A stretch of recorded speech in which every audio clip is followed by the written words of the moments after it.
How to cancel Fubotv subscription.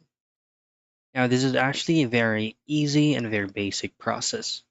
So you could actually do this both mobile device via the application or using your laptop or PC. Now, for both process, all you have to do is, of course, to log in into your Fubotv account. You just gotta go ahead and scroll down to my account and then just select subscriptions and billing. And then if you will be redirected to your current subscriptions on Fubotv, all you have to do is scroll all the way down to the bottom part of my account, which will be on the subscription and billing page. Now, at the very portion or at the very bottom part of that page, you should be able to see cancel subscription.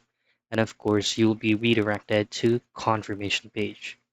Follow the on-screen prompts and you should be able to completely cancel your subscription.